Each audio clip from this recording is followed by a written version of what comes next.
राजस्थान की शिव विधानसभा अपने आप में सुर्खियों में रहती है। वजह है यहाँ से विधायक रविंद्र सिंह भाटी। लेकिन लगता है कि यहाँ सिर्फ खनन माफियाओं की चलती है।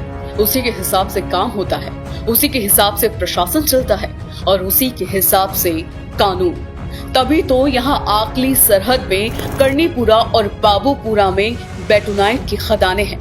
खदानें लीज पर ली गई है, लेकिन खनन माफिया ने बिना अनुमति के गोचर भूमि खसरा नंबर 197 पर कब्जा कर लिया और छुड़ाने वाला कोई नहीं। हद तो तब हो गई जब सरकारी जमीन पर अवैध रूप से बेटोनाइट फैला दिया गया है और रोकने वाला कोई नजर नहीं आया। और ये सब 2-4 दिनों से नहीं कि किसी को खबर ना हो, बल्कि लीज धारक पिछले 2-3 साल से जमीन पर कब्जा जमाए हुए है। खदानों से निकाले गए बेटोनाइट को गोचर भूमि पर स्टॉक करता है। हरे भरे पेड़ पौधे काट कर जमीन पर कब्जा कर लिया गया है। इससे पशुओं के लिए चारे की समस्या हो गई है। भीषण गर्मी में चारा नहीं मिलने से मवेशी भूखे मरने को मजबूर है। कमाल की बात तो ये है कि हाल ही में द पीके टाइम्स ने गोचर भूमि पर कब्जे की खबर चलाई तो प्रशासन ने जागने का नाटक किया, खुद को सुपर एक्टिव भी दिखाया, मौके पर भी पहुंचा और कुछ हद तक कार्रवाई हुई। मोटा मोटा मलबा भी हटाया गया ताकि माफिया को बताया जा सके कि हम तो आप ही के साथ हैं। बस मजबूरी है, इसलिए खाना पूर्ति करने आए हैं, क्योंकि तस्वीरें बताती है कि अभी भी गोचर जमीन मलबे से भरी पड़ी है। ग्रामीणों ने जब ये देखा कि प्रशासन भी सिर्फ खाना पूर्ति कर रहा है तो उन्होंने अपनी आवाज उठाई, तो उनकी आवाज दबाने की कोशिश की गई। लीज धारक ने अपने आदमियों से जागरूक ग्रामीणों को धमकाने की कोशिश की। लीज धारक के रूप में छिपे भू माफिया जो गोचर भूमि को कब्जे कर करोड़ों रुपए ऐंठने वाले फिल्मी स्टाइल में गाड़ी लेकर आए, ग्रामीणों को धमकाने और वीडियो नहीं बनाने को लेकर झगड़ते हुए भी नजर आते हैं।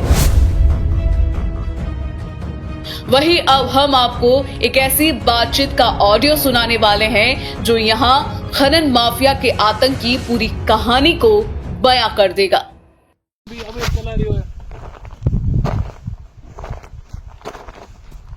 हमने थोड़े नहीं थे को माल न मारी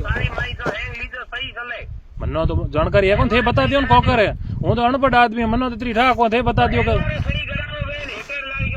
हैंगओवर कराओ थे बताओ तो करीन बलोण बताओ जिकेरो ये थे मनो बता दियो नहीं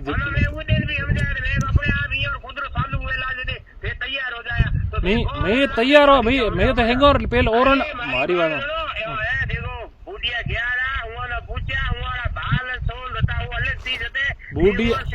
बूढ़िया आता जडे तो ये मारी बात हणो बूढ़िया आता जडे उमर इता दंदे तो रही बात मैं कहो खाली करो जडे ये न कहो ए की के सितारों के थारे की लेन देन मारो लेन देन कितो है कोकर है ओ हूं बताऊं गौचर भूमि मीना मोरी ग्राम पंचायत रे मीना बीकानेरो पूछे के थार की लेन देन तो की कहो कि 3 दिन आए बे बात करे और निस्तारण करो मैं ये फैलाऊं कौन आगे बात की थी हमें वो आगे चले थोड़े बात है उस दिन बात हुई थी अपने जो थारे पटवारी ना आया था। हां पटवारी ना आया उस दिन जो बात हुई थी मैं सितारों फोन कियो तो मैं हमें थे पटवारी ने आवे नुआ फोन आओ तहसीलदार साहब रा फोन आया है वो कहे के माल दे प्लॉट खाली करो थे हमें मैं कि माल हम बेर को माल फैलाया मत ठीक है उस बाद है मैंने बेर को ये मंदिर हुआ प्लॉट लियो बेर को हुआ कोटे माल फैलानो अरु कियो ये गौशर बिल्कुल बंद कर दिया मैं है जो फैलाए रोड पर खानो पड़ेला नहीं बना ये 3 कोई मारी बात मारी बात हणो बारो मारी बात हणो खोण खोदे पड़या वो बंद कर दे जेसीबी हिटा सी ये स्टॉक माल लगा दे ये तो माल सीधो नोके वो ले जाए वो नोके कोने वो आपरी हुआ लीलो खोतरे हुआ नोके पड़े बीजोड़ गाड़ी हटाए हमें एक गाड़ी हुके जो माल नोके और बाद में पहली रात माल नोक्यो मैं ये मना कियो मैं के माल नोकणो कोनी वो ये थी।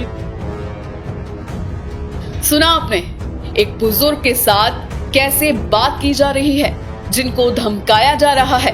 वो एक बुजुर्ग किसान है जिसकी जमीन दबा ली गई, जिस बुजुर्ग का एक और बेटा इस जमीन को बचाने के लिए संघर्ष करता रहा और दुनिया से चला गया। जब हमारी टीम धरातल पर पहुंची तो बुजुर्ग काका की आंखों में आंसू और एक अंतिम उम्मीद नजर आने लगी थी कि कोई तो आएगा और मुझे न्याय दिलाएगा। हम उनकी आवाज बनते रहेंगे क्योंकि हम करते हैं बेबाक और निडर पत्रकारिता। हम प्रशासन से अपील करते हैं कि जल्द कार्रवाई की जाए।